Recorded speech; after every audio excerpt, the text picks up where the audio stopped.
Good afternoon, everyone. Thank you for joining us today. It is my pleasure to welcome you here to the Stimson Center in Washington, D.C., and for those joining us online. My name is Rachel Stoll. I'm the acting president and CEO of the Stimson Center, and it's really a distinct pleasure to welcome you to a timely and fascinating discussion on the future of U.S.-Moldova partnership. Before we begin, I do want to thank all of you for your heartfelt support during this very difficult time for the Stimson Center. As many of you know, we recently lost our president and CEO, Brian Finley. Brian believed strongly in the importance of dialogue, much like this one, to inform expert decision-making, and was deeply committed to providing different platforms to provide innovative solutions to complex global challenges. And so conversations like this are an important and vibrant example of the kind of work that Brian championed throughout his career, one that pushes and values engagement across different sectors and geographies and encourages us to think critically about today's most pressing concerns. And today's conversation does just that. Although there are truly no shortage of issues that are vying for our attention, today's conversation really touches on an especially important dimension of a rapidly evolving international environment, the future of the transatlantic relationship.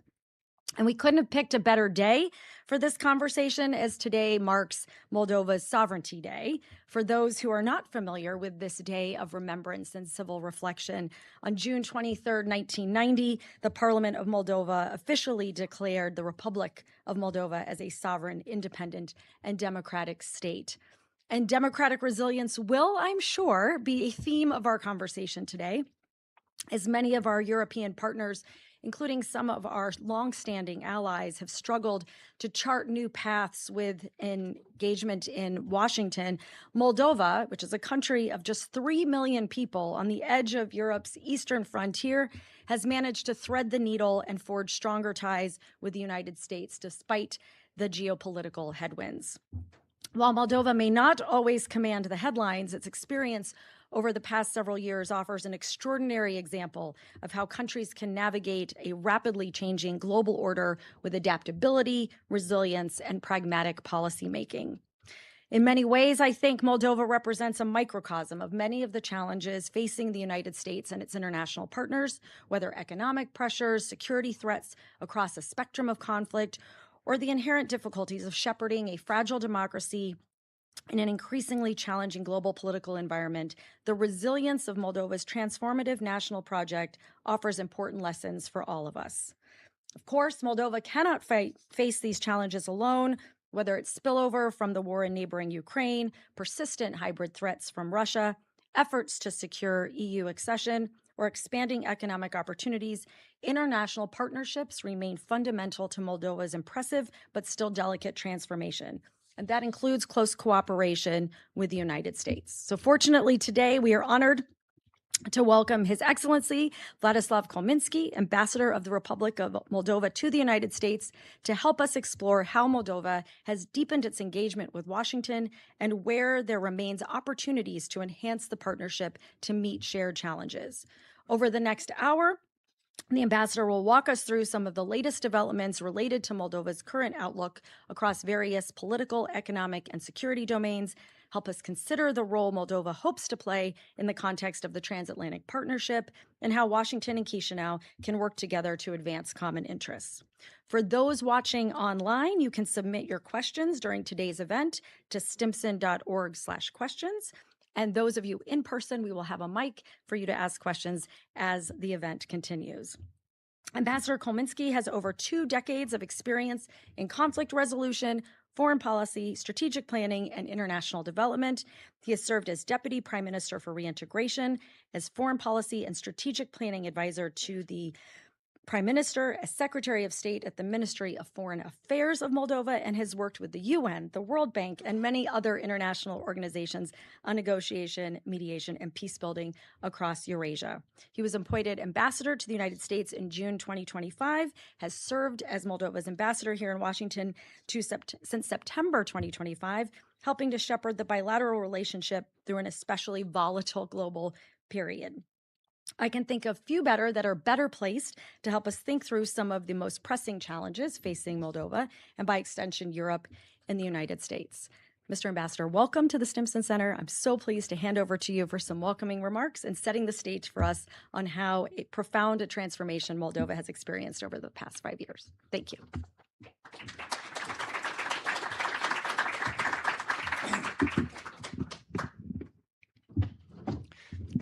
Rachel, thank you very, very much for this invitation. I think that after this wonderful introduction, there's really not that much left that there is left for me to say. But thank you very much for this invitation. I will try to make very brief remarks at the very beginning for about maybe 10 to 15 minutes about the issues that I consider to be quite important in today's geopolitical context, and then maybe we will just have a discussion about the many issues that the country is faced with. So look, should I start in the 14th or the 13th century? Where do you want me to start? Look, so after the Soviet Union collapsed, you basically had the Baltic states, which knew the geopolitical reshuffles and Russia's effort to reestablish a sphere of influence and to do essentially what they're doing today is going to come back, right? So the Baltic states right from the beginning said, hey, we know this is probably going to happen sometime down the line. We want to join the European Union. We want to join NATO. And we want to essentially, be out of it. We want to be secure. And then we will see how this experiment of turning Russia into a democracy is going to unfold, which, was quite obvious at the beginning that this was not going to work out. Moldova didn't make this choice at the very beginning. We probably thought that Francis Fukuyama's idea of inexorable march and spread of democracy is somehow going to hold true to its promise, which it didn't. And fast forward to today, out of the 12 countries, I think Moldova is probably the country which has successfully completed its graduation transition from the Soviet Union, from communism. By now, it has become truly a country that is firmly anchored in the West, that over the past 6 years has done everything possible to extricate itself out of Russia's spheres of influence. 6 years ago, we were 100% dependent on Russian electricity, gas supplies. That is over. So all of the major dependencies that Moldova had in the past on Russia are gone, and that really, of course, creates a lot of room for maneuver for the country. Now, the geopolitical location of the country is between Ukraine and Romania. Ukraine's second longest border is with Moldova. Its first longest border is with Russia. Second longest border is with Moldova, not Poland. Not Belarus, it's Moldova. It's approximately 750 miles long, 1,200 kilometers long. So it is a country which is small, but nevertheless geopolitically important, which is probably the reason. I mean, the reasons why Russia wants to return this country into its sphere of influence probably have as much to do with psychology as with geopolitics, but that is a very long discussion, and we'll probably not venture into that because it is going to take us, to times past. So Russia's goal is to return Moldova into its sphere of influence, and over the past years, it really spared no effort to do so. Why? That is because this country is located strategically.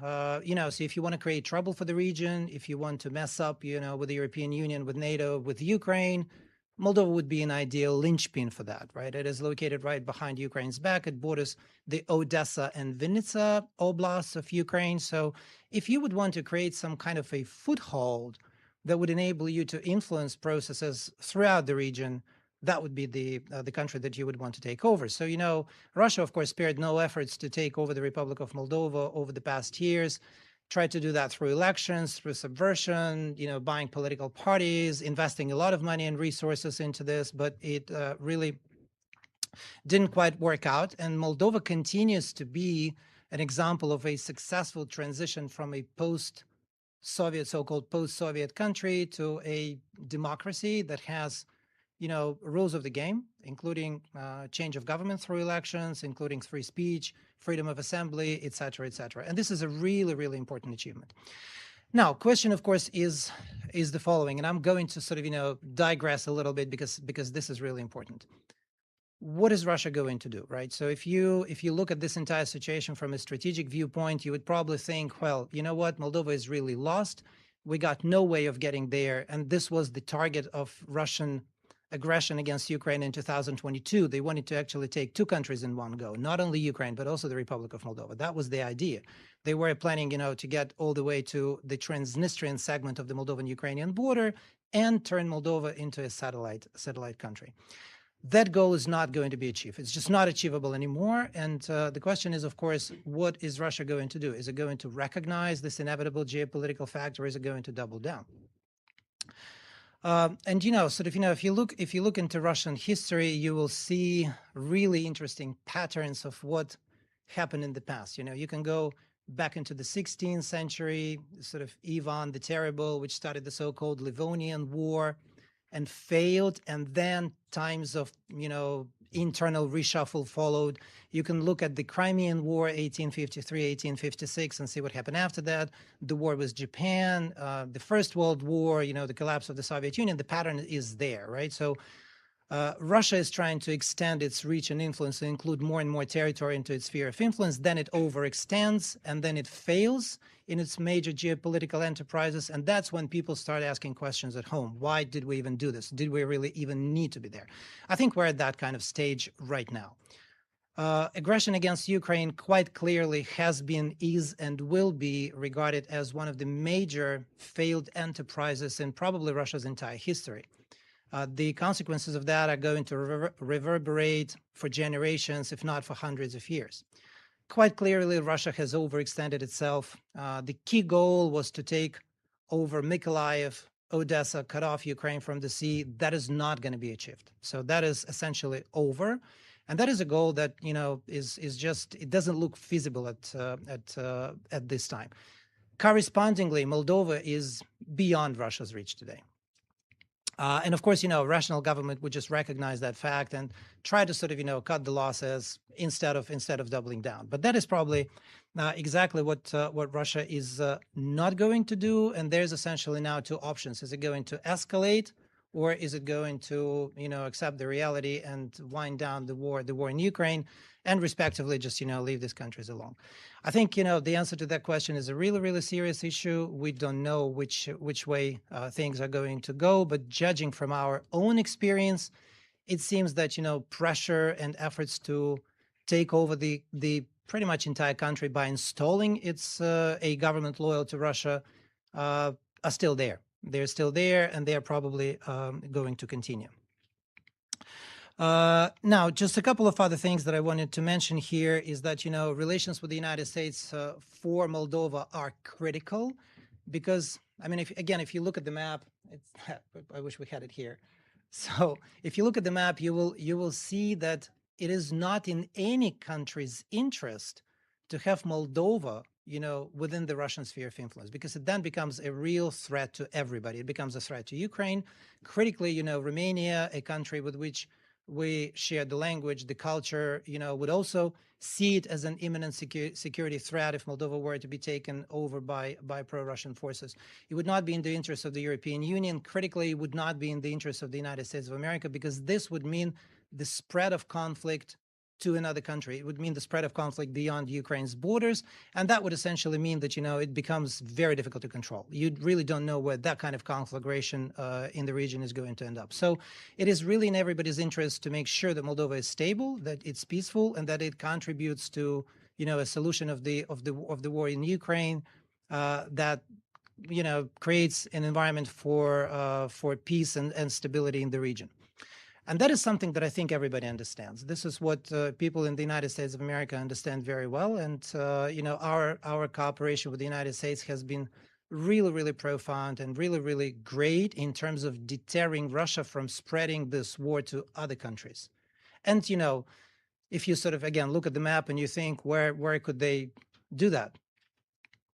You would, of course, see that Moldova is probably one of the prime targets. It is a country which is on its way to accession to the European Union, but is not yet there. It's not part of NATO, so therefore, could be an attractive target. Now, as I said, we really took a lot of care to develop our relationship with the United States of America, and the U.S. has played a critical role in deterring Russia. We actually dropped our tariffs on U.S. imports to zero. We're working a lot on attracting U.S. businesses and companies to the Republic of Moldova to make sure that we've got, U.S. presence, which provides additional security. Now, there's really one other very interesting process going on, and there's a lot of talk about redistributing the burden of defense, across the Atlantic.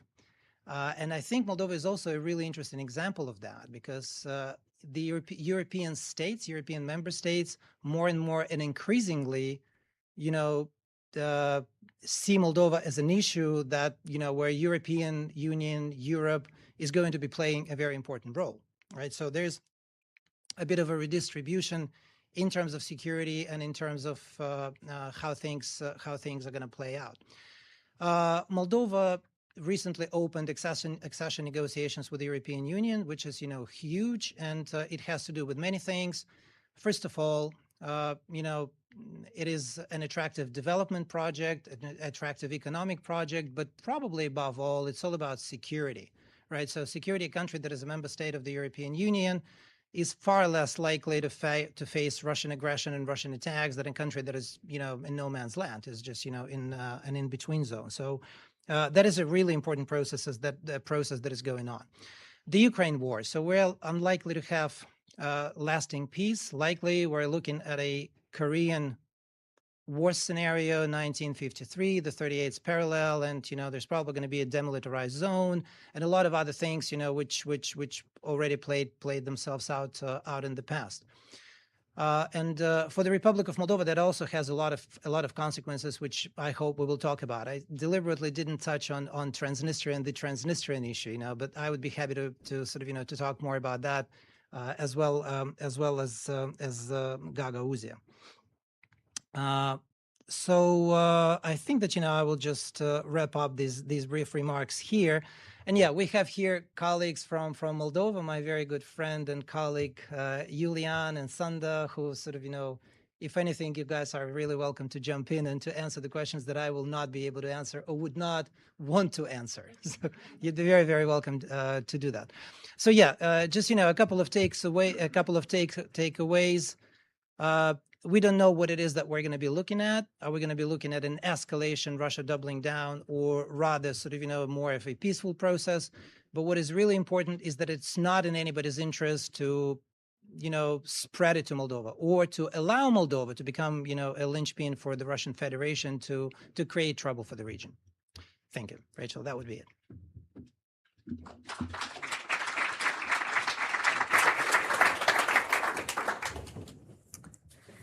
Thank you, Ambassador, for the framing and context. For those who haven't heard his historical musings on Europe and Moldova's past and future, I strongly encourage you to attend one of his additional events. I think your remarks really tee up well our conversation on the transformative path that Moldova is on. And I want to go back to something that you mentioned about the U.S. Moldova partnership. And we've seen, particularly with this administration, there has been more of a selective, maybe a transactional approach to Washington's relationship to international partnerships. And so I'm wondering if you can talk about how that's affected Moldova's and Chisinau's relationship with Washington. How do you envision that partnership or the trajectory of that partnership moving forward? Look, we've had a really great partnership with the United States of America. It is true that now you need to be able to provide a very clear answer to the question, what's in it for us? Why should we be interested? That's true. So it is more, the world is moving towards a world that is based on the national interest, on the balance of powers, which is also quite fine because, frankly speaking, that is how the world has worked, for millennia. It didn't really work otherwise. And so, as I just explained, there's a very good reason why you would want to deter Russia from taking over Moldova, from creating trouble in Moldova, from trying to use Moldova, to create regional instability, because then the war spills over Ukraine's borders, and it's going to be very difficult to sort of, to do anything to stop it. It's going to be very difficult to even control it. And so, therefore, the interest of the United States to continue deterring Russia is there. It's been, hugely helpful. Our relationship with the U.S. has been critical to the Republic of Moldova from day one. I told you that, we are now, I think that, we take some pride in the fact that we have successfully completed this transition away from Soviet communism. We really are there, and sort of, election after election, we see that people, despite all the difficulties, despite all the economic issues, right, that their general direction for the country is quite clear. The U.S. has always been critical in this respect, right? From day one of our independence, the United States of America has played a really important role in making sure that Moldova remains independent, that Moldova has its own decision-making capacity. I can tell you that in the early 90s, very few decisions were taken without looking back at Moscow, or some people even asking people in the Kremlin, like, what should we do? Okay, that is over. You cannot even imagine anything like that happening. It's truly a country that takes its own decisions, and that is not going to look back at Moscow, and it just wants to complete and finalize its transition away from the Soviet Union and become a fully fledged and fully entrenched member of the Western community of nations. And that is where we are. So the United States of America has been critical to us. We have very strong bipartisan support. We, of course, we're doing everything possible to create additional interests, such as attracting U.S. businesses to the region. Again, I said that, we have a 1,200-kilometer, 750-mile long border with Ukraine, and that, of course, can create a lot of opportunities for you, right? So once Ukraine's reconstruction starts, that is where a lot of opportunities for U.S. businesses are. So, I think that this world of the balance of power and the national interest is quite clear to us. We know how that works, and I think that we got very strong arguments for why that involvement should continue. I think you just mentioned the business opportunities and investment in Moldova and mentioned wine as well. I wonder if you can talk a little bit about some of the energy sector. Did I mention wine? Maybe No. I'm just thinking. No. I'm just thinking wine, Moldovan wine. Exactly. If you haven't had it, I strongly recommend it. No, if you haven't had it, so in September we're going to do a bunch of really, really good wine tastings from Moldova. So we'll make sure that you're invited to those. Thank you. We're going to have I a couple sampled of my companies. share in. But we didn't talk about it now. So yes, okay. okay. We're now in but a I do wonder. There's conversation. been a lot of investment in the energy sector in Moldovan businesses. I wonder if you can talk about how that relationship potentially helps with the transition and the accession to the European Union, how the relationship with the European Union affects U.S. investment and sort of the triangle of Europe, U.S., Moldova in terms of investment. It's critical. So, energy is everything. Just 5 years ago, we were 100% dependent on the supplies of Russian gas from Gazprom. There was only one supplier, that was Gazprom. And then right in the middle of the winter, and this is a real story, not making it up at all, they would just say, you know what, here's 1, 2, 3, 4 that needs to happen. And then we're going to continue supplying gas. So that kind of gas supplies from Moldova. And so it really has to do with some very practical issues of survival. You don't want to be dependent on that. You don't want, anybody telling you that, right? And so Moldova said, yeah, okay, we got it. And sort of, in 5 years, we completed totally transition away from Gazprom gas. And there's now a decision not to get back to that. We buy gas on the international markets, where we're also working with LNG supplies to Greece, and then, the vertical corridor that goes up the stream to Bulgaria, Romania, Moldova, and Ukraine, which is, so we're going to make sure that transition is completed, right? Same for electricity. You just don't want to be dependent on that, because that is used for geopolitical purposes, that is used to extract political concessions from you. I can tell you a lot more how that happens and, how unpleasant and nasty that is. But you just don't want to be, dependent on it. It doesn't really matter what kind of government you have in Moldova, because you really want to have options. You want to diversify away from that kind of thing. And, critically, of course, it happens right in the middle of winter.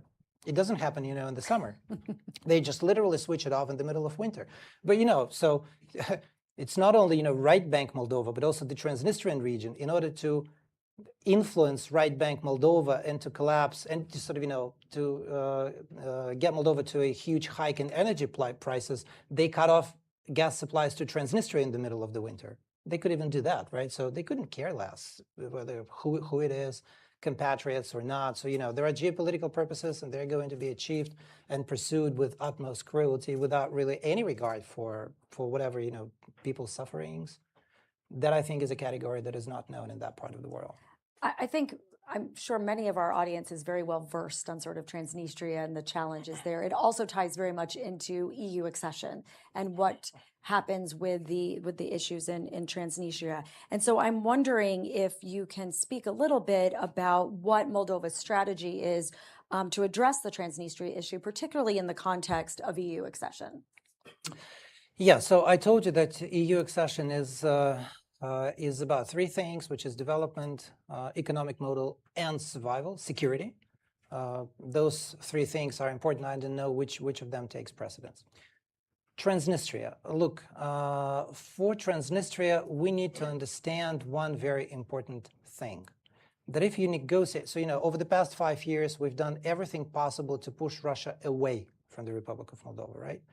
Now, you don't want to create a situation where you invite Russia back in, right? So, and we need to be very conscious of the fact that if we were to start negotiating any kind of settlement with Russia, we would end up exactly where Ukraine was with the Donbass, right? So look at sort of all this Minsk 1 and Minsk 2 and how long that has been negotiated and did it go anywhere? And that's exactly the goal. So, Russia's goal for the Transnistrian region is to use it to keep Moldova anchored in its sphere of influence or anchored in the gray zone, right? So make sure that Moldova doesn't have the ability to pursue independent foreign policy and to take its own decisions. And I think that, by now everybody in Moldova is really aware of that, right? So that is point number one. It is really important to understand that. I have this very favorite joke, but because my colleague Leah is here, I'm not going to tell it because she's heard it about 25 times. And I think she wouldn't really want to hear it again. But yeah, there's this really interesting joke about how you will arrive, no matter what you do, how you assemble something, you're going to arrive at exactly that formula. Moldova as a gray zone, Moldova as hanging in limbo. And that, of course, is not where the government or anybody wants to see that. That is important to understand. Number two, it's going to be peaceful political negotiations. So the Moldovan government is going to behave very responsibly and will pursue Transnistrian conflict settlements solely through peaceful political negotiations. There will be no escalations or creating another hotspots or hot zones behind Ukraine's back, because that is not going to contribute to regional security. And number three, likely, we will probably see progress after the war in Ukraine ends, because now very few people would want to probably throw in one other very complicated issue into the regional mix. And number four, look,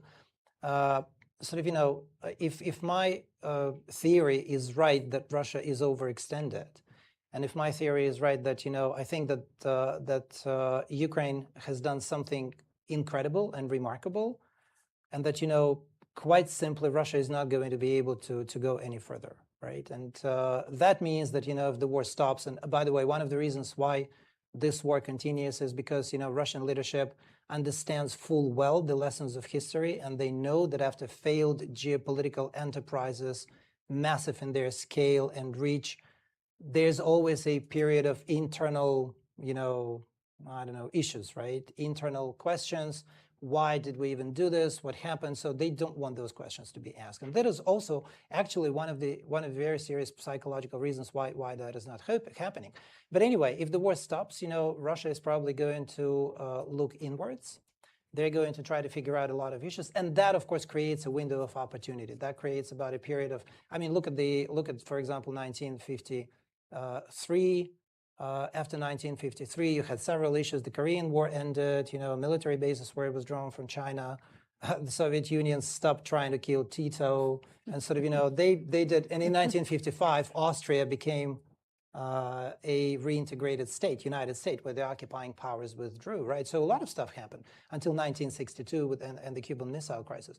If you look at the collapse of the Soviet Union, you also had a period of a respite for about which lasted for about 10 years before they were back at their geopolitical enterprise, right? So Moldova's goal is very straightforward. It's extremely simple: to use that period wisely and to make sure that, you do not end up in the Russian sphere of influence again. We've been there. I can tell you a lot of stories what it feels like. It's neither nice nor something that you want to go through again, right? A lot of families, the worst part of it is that, after those crimes were committed, especially after the Second World War in late 40s and early 50s, the Soviet Union did everything possible to force all of Moldova to forget about that, to create a completely different understanding of what actually happened back at the time, right? There were, in Soviet theory, there were no deportations, there were no murders, there was nothing. There was just, happily installing a Soviet rule. We can go back to and take a look at how Soviet rule was installed in Hungary, for example, right? A Catholic nation which went through unspeakable horrors at the end of the Second World War, or Poland, or Romania, or any other country. So we know that is exactly one other pattern of history that is repeated again and again. This is what the Russians are doing in the Donbass. Moldova, within this window of opportunity that is opening up, wants to be out of it. And, it's just as simple, as straightforward as that, right? And it is in everybody's interest to make sure that we succeed. EU's interest, US interest, and Ukraine's interest. And I think when you're in Moldova, when you speak to Moldovans, you very much hear that desire for reform and change. And so I wonder, as we're thinking about all of the different reform efforts that are happening, administrative, legislative, regulatory projects that are underway that really, I think, will shape Moldova's political and economic trajectory, as well as you just said, the daily lives of its citizens. I think we've all been very encouraged by seeing the progress to date, as well as, I think, the recent outcomes of the parliamentary and the presidential elections, which I think provide sort of an endorsement by the public of the changes that Moldova is undergoing. How do you assess the progress for Moldova? How do you see the most pressing challenges ahead, and how international partnerships may play a role in helping Moldova address some of those challenges? I don't know, my colleagues would probably agree with me, but I think that change has been remarkable, truly remarkable. From where we were in 2020 to where we are now, it's a paradigm shift, essentially, right? First of all, I hugely respect our president for having done something that her predecessors did not have the courage to do, which is essentially to say, we're no longer going to be playing these geopolitical games. We're no longer going to be trying to sit on two chairs. We're no longer going to be sitting on the fence, right, and trying to choose where Moldova might feel better. She said, we are really determined to complete the post-Soviet transition. We are determined to take Moldova out of Russia's spheres of influence, and she has pursued it, with a lot of conviction. And then the society went along, especially after the war in Ukraine. After the war in Ukraine, I think it became utterly clear to everybody that Russia doesn't have an attractive development project or an attractive economic project for so-called former Soviet Union countries, that it actually will compel or will force you to be part of their sphere of influence. And it will compel or force you through death, through destruction, and through misery. Who would want to be part of that? Like seriously, when you even hear people on Russian TV trying to explain to somebody that this is good, like, come on, I think that, really flies in the face of facts, and it flies in the face of logic. Reforms are not easy. It's really not that easy. They're going forward, but I think my colleagues would probably speak about it a lot more. They specialize in it, but they are important. I think that EU accession is going to be merit-based, as we heard a lot of times. Moldova is a small country, so therefore these reforms can be implemented relatively rapidly, and I think that we've already done a lot of that, right? So this has been a policy for quite a while, and a lot of work has already been done. I want to pick up on the war in Ukraine, because I think it has had a profound impact on the country of Moldova and on security in Europe and the U.S. transatlantic relationship writ large. I wonder, though, we're still in the middle of this war, and perhaps, as you see, Russia will see the folly of their ways and the war will end soon. When that war ends, obviously, we have to start planning for those days now. What do you think the implications will be for the end of that war in Moldova. How are you, as a country, preparing for that day, shaping the conversations around peace? Whenever that day comes, sort of where is Moldova's thinking? Rachel, I've already answered that question. We understand that, we will be facing a division of the region into spheres of influence. Our goal is simply not to end up on that side of the fence again. That's all there is to it. It's quite straightforward, and under no circumstances is this going to happen, right? There will be a period of respite, and you need to use it wisely, not the way we used it in the early 90s, right? The Baltic states made a smart choice because they probably read Francis Fukuyama and thought, whoa, that's interesting, but why don't we just become members of EU and NATO first, and then we will see how these ideas will unfold in practice, right? Didn't work quite well, in Russia. And if you would have taken a look into Russian history, you would probably have known that that is what is going to get back to anyway, right? So that's all there is to it. But in order to do that, you really need to preserve what has already been achieved: free elections, democracy, freedom of assembly, and a lot of other things. And of course, there's always sort of a challenge between hostile powers trying to use all of those things to turn the situation to their advantage, right? And making sure that those things remain functional. There's always a challenge there. And there's always going to be complaints that, oh, here, like, for example, I don't know, so we talked about that. We had literally airplanes flying into the Republic of Moldova that were carrying, millions and millions of US dollars in cash to undermine the elections, right? Do you allow this into the country or not, right? So apparently, sort of any person who comes into the Republic of Moldova can bring up to $10,000 into the country, right? So people would take $9,000 each, and sort of you would have an entire airplane with full of that kind of stuff, right? So you really face these issues and these challenges. Where do you do that? But I think we're successfully completing that transition. And what happened in the parliamentary elections in last November was really huge. I think it was the second Independence Day for the country, where all of Moldova simply rejected, Russia's benign administrations and said, no, we don't want you here. So that's it. It's our country. We are going to decide what is going to happen next. I once spoke with a very good friend of mine from Ukraine who was there in the first days of the invasion. And he told me one thing. He said, hey, we can talk a lot about many, many things, but you won't believe it that until this day, the Russians cannot understand that they're simply not wanted here. Right, and that's fundamental. I think we'll open to some questions from the audience. We have a mic that will come around if you want to raise your hand and identify yourself. Here in the front.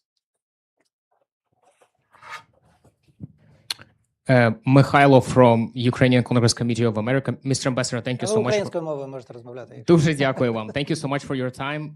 I want to ask you a question about armed forces of Moldova. Can you talk a little bit about more your military forces, percent of the GDP? Do you heavily rely on your army, or you're just trying to get as soon as possible to the European Union and NATO, and after that you will heavily rely and depend on them, or you are also focused on your own military capabilities? Дякую. Thank you. Якою мовою відповісти? Українською чи So, look, it's a sort of, it's a very profound question, and this debate has been raging in the Republic of Moldova for a very long time. Moldova is a neutral country by its constitution, but of course the only country that doesn't respect Moldova's neutrality is Russia, because it keeps a legal military presence on Moldova's territory. And there was this debate, about Moldova's armed forces. So I think that debate was totally, completely fake news, as the saying goes, because any neutral country that respects itself usually has a very strong military, right? So that is the pattern. You can take a look at Turkmenistan, take a look at Sweden, where sort of you need an ability to protect yourself, and your ability to protect yourself does not mean that somehow this goes against your neutrality. So the government has been working quite a lot on that.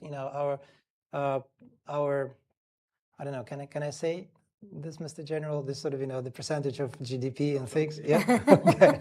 So we are now spending less than 1% of our own GDP on defense, but the overall spending is 3.2% of the GDP, and that includes help from our friends and partners who are working very closely with us, right? And of course, there's a plan to bring it up to a respected level over the next years. And over the past 5 to 6 years, it's a completely different world. A lot has changed. So yeah, the government is working very closely on that. But it also answers the second part of your question about the importance of cooperation with our friends and allies. It's really critical, right? Including the United States of America, of course. So I'm going to alternate between questions in person and online. What are the ambassador's thoughts on the EU setting stage for decoupling Moldova's accession bid from Ukraine's? Look, and it's sort of, we of course started accession negotiations together, which is hugely important. So that opens up very clear EU accession prospects for both countries. But probably, those negotiations are, we're not going to be present together in all meetings, and we're not going to be present together in opening all the chapters, right? So those are tracks that go in parallel, essentially. So it's in a way something that has happened with pretty much all accession countries. So I don't really see much of an issue here. Great. In the room, Ellen, up here on the left, or right. Thank you, Rachel. I'm Ellen Leipson, currently at George Mason, previously at Stimson.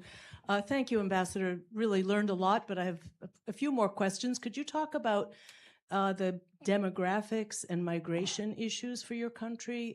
As you think about EU accession, are your policies generally aligned with how the EU is currently looking at immigration, and whether your country needs population growth or not? That seems to be an interesting issue in Europe these days. Thank you. Yeah, thank you very much. Everybody needs population growth, I have personally contributed to the demographics of my country, like I have 4 kids. So, but yeah, this is a really important issue, and look, I would probably see Moldova as EU's pre-accession countries before they joined the European Union, right? So maybe all of those Central, Eastern European countries, just, let us get back to the time when they were in this pre-accession stage, right? Romania, Hungary, Poland, all of them, right? And it was a really, really interesting time, a lot of expectations. And you will see that there was an upward trend on pretty much everything, right? As soon as a country embarked very clearly on an accession path, everything will just went up. So that is really important. There's that expectation for the country, both in terms of economic growth, in terms of institutions, in terms of everything. Population, I don't think we're thinking that much about it right now, because now it is really about the immediate things and the immediate tasks of surviving and making sure that you make it, right? This geopolitical reshuffle and redistribution is happening right now, real time, right? You really want to make sure that you don't make mistakes this time around. Another online question. Europe has significantly stepped up its assistance to Moldova over the past several years. Given that increased European support, what areas of cooperation continue to demand U.S. support specifically? What kind of engagement can the U.S. provide that Europe cannot replace? Gosh, I've been here for about 10 months, and this is the first time I've talked so much about the European Union or Europe. Yeah, I think that's pretty much the first time when I even talk about it. Look, no, U.S. support remains critical, and we do not choose between Europe and the United States of America. We just don't do that. It's a completely false choice. For Moldova, it is critical to maintain very strong partnership, strategic partnership with the United States of America, and very strong strategic partnership with the European Union. So that is, our policy will not change. And, we have had very strong bipartisan support here in the United States of America. We can go into a lot of details, right? Security, that is, strategic partnership in terms of security is critically important. Energy, I really hope that, by the time we complete this transition away from supplies of Russian gas, in terms of creating our own stable sources of gas and electricity supply, we are going to have very serious U.S. presence in the Republic of Moldova. We already have that. We have this one really important partnership which connects Moldova to the European electricity grid. This is going to be fully, completely, totally done by a U.S. company, and we see this as very serious U.S. presence in the country, which we hope to expand and we hope to build on. And not only in that direction, but also in the direction of Ukraine, of course, right, which will require electricity. So there are lots of areas of cooperation, and but security, energy, cyber, defense would be probably four key things, and of course economy and a lot of other things. Great. In the room, we have someone all the way in the back, and then. Hello, thank you, Mr. Ambassador, for such a fruitful discussion. My name is Radu Ciobanu, and I have a question about, in general, the future and how you see the future of Moldova. Specifically, one of the ways to see, or one of the evidence that Moldova is a democratic state, is the fact that we had free and fair elections since the independence, since 1991. And I can tell you, as a citizen of Moldova, I have participated in all of them, and I hope to continue to do this. But my question is really about how do you ensure that what your government is doing right now to make sure that Moldova is part of the West and not part of the East, how do you make sure that in the medium term, after the Maia Sandu steps down in 2028, after the ruling party is no longer has majority, how do you ensure that Moldova continues on the same path towards the West and doesn't turn towards the East? Because we know very well that in all of these elections since 91, it was a very thin margin whether one party, the pro-East party, or the pro-West has won. So to me, the future seems very uncertain, and that's part of being a democracy. But I would like to know, what does your government do to ensure that Moldova doesn't turn back, that somebody like, God forbid, Ilan Shor or another person like this comes to power and reverses the course and goes back to where we were? Thank you. Thank you very much. I am a lot more optimistic, and not only because I am Moldova's ambassador to the United States. It's also because, I think Moldova has achieved that point of no return, right? So Moldova is not returning to Russian sphere of influence. Moldova is not returning to gray zone status. That is just not going to happen. And you will see in election after election that the majority of Moldovans actually thinks exactly, in that way. And I think that sort of, societal consensus has already shaped up. And there's just quite simply no turning back, right? The second largest, I don't even know, so I'm on slippery slope here, but yeah, I'll try to sort of, to be very cautious. But the second largest, the largest ethnic minority in Moldova are the Ukrainians, right? It's approximately, they make up approximately 6 or 7% of Moldova's population. Then you have, the Gagauz and ethnic Russians make up only approximately 3% of Moldova's population today. We got to work a lot with, so for example, I don't know why, but our ethnic Ukrainians, they are pro-Russian, frankly, right? So that is something that we really need to be focusing on. But otherwise, this transition and this shift has been remarkable. In just 5 years, I think that, there is societal consensus that no matter who is in office, the direction is clear, and that is not going to change, right? And especially after what Russia did in Ukraine, I don't think that, any country in its sound mind would want to sort of, follow Russia's path voluntarily, without constraint, without force. So, my assessment is that has become irreversible, and it really doesn't really matter that much. And by the way, the sort of, you will see in the Republic of Moldova that pro-Russian parties are less and less vocal. There aren't that many of them left, frankly speaking, right?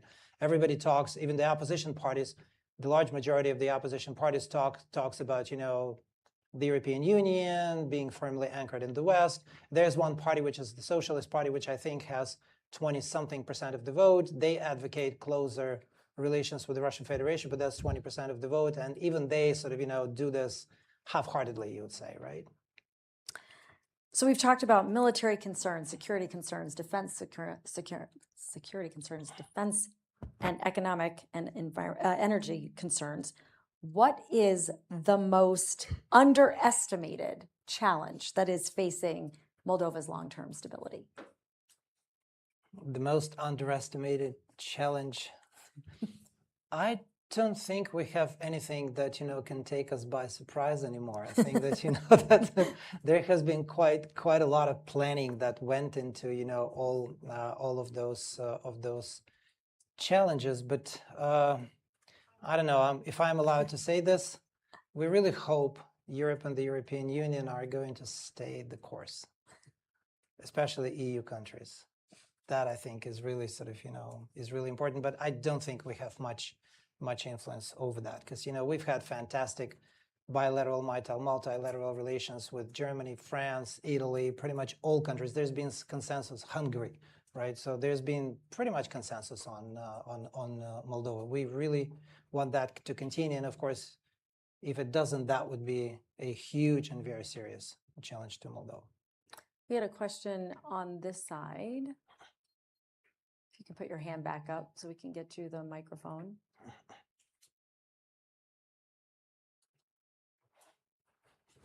Hi, Zoe Gildemeister, World Affairs Councils of America. You spoke about Russian interference in Moldova's elections. I was wondering what the greatest factors, protective factors that you have against Russian invasion, a physical invasion, knowing that your military capabilities are quite small.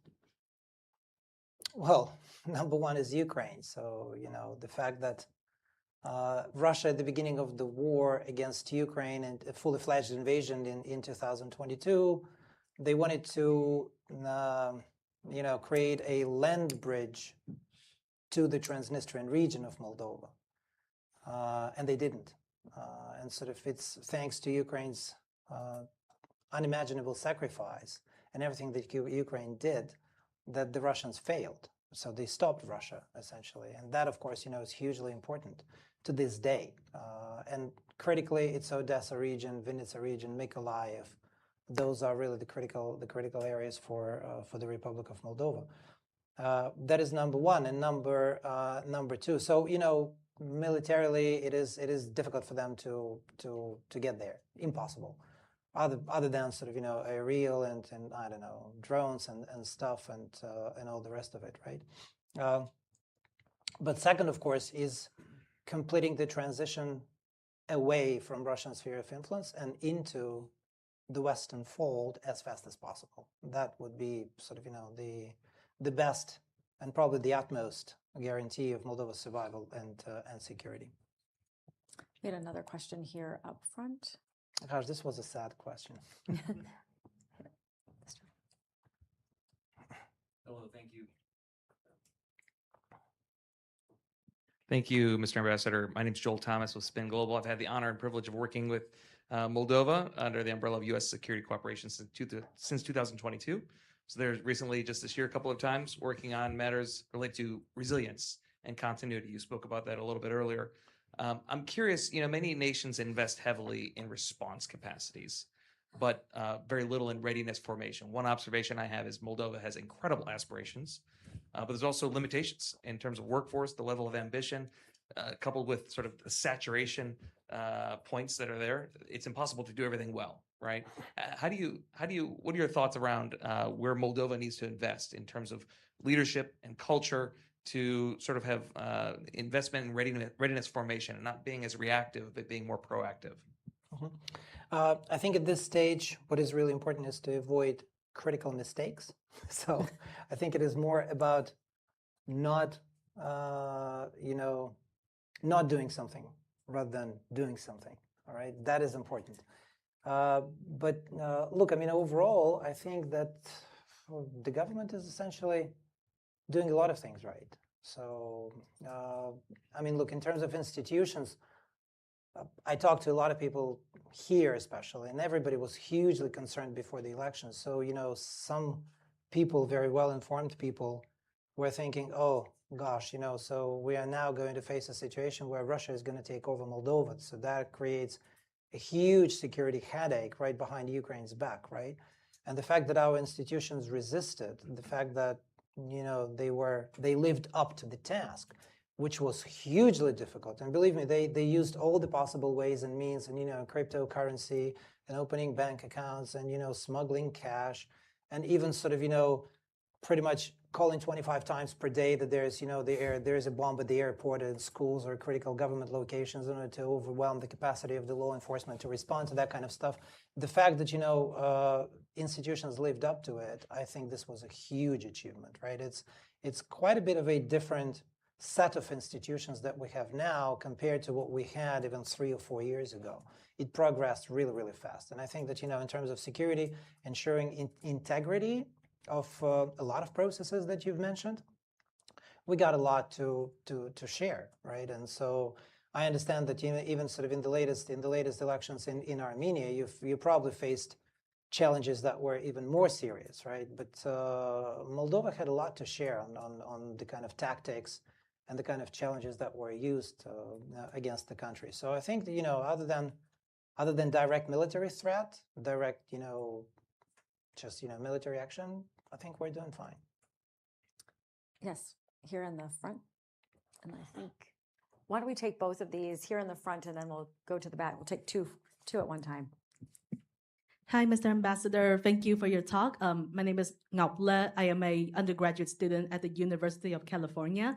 And I want to ask you about the news coverage in Moldova, because for me, this is my first time hearing about the geopolitics in Moldova. And so as ambassador, what is your knowledge about how is Moldova being covered in the US or in Europe or across the globe? Thank you.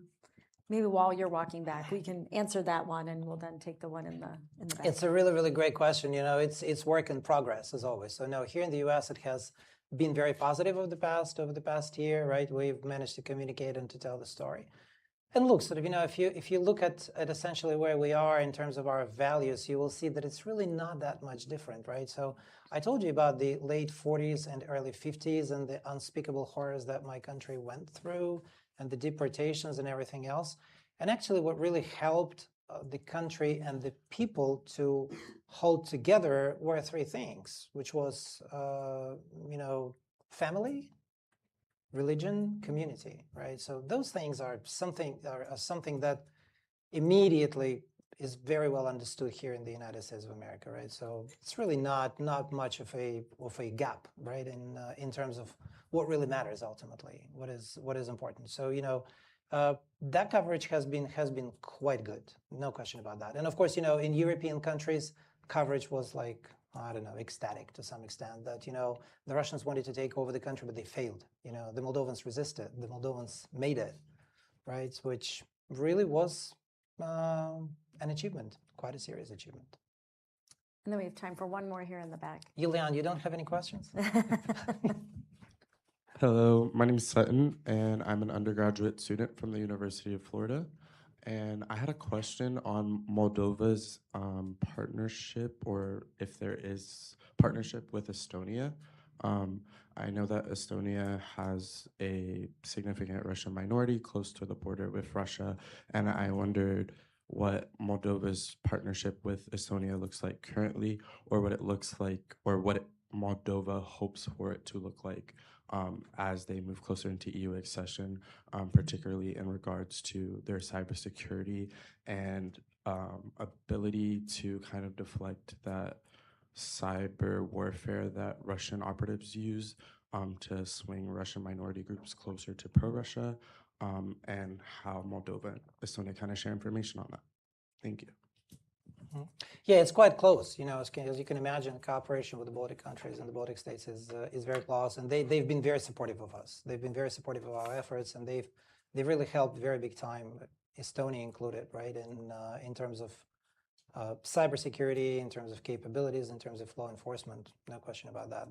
There's a lot going on, and as we speak, it's just something that Estonia. They're not facing these issues now, but they used to face quite a lot of the things that Moldova went through over the past 45 years. So it has been very, very close. Right? I love to see these next generation questions and participation on the topic of Moldova and its integration into the EU. I think there is a good news story here. I don't know how much outside of Washington this story is being told, but it certainly is a story of democratic resilience, of transformative security, of ways in which the country is critical, really, to European security, to U.S. interests, and fundamental to the U.S. transatlantic relationship. So I think we've had a very rich and wide-ranging conversation today. I very much thank you, Ambassador, for joining us and for really being such an active participant in the conversation in Washington. We believe very much here at Stimson in the power of dialogue, and you are certainly an excellent partner to converse with on all of these subjects. So please join me. Rachel, thank you very, very much for this opportunity. I hugely appreciate the turnout. It's incredible. Thanks so very much for your interest, for your continued support and partnership. This is really invaluable to us. And thank you very, very much for making it happen. You're very right that, a country like the Republic of Moldova is punching a little bit above its weight, a little bit, just a tiny little bit. But otherwise, it is not so easy. Sort of, you have what, 175, 180 ambassadors here running around, Washington, D.C. vying for attention. So you really got to sort of, got to be able to explain why it matters and, why people should pay attention and what the consequences of it could be. So thank you very, very much. I hugely appreciate this and look forward to working with you in the future. Thank you.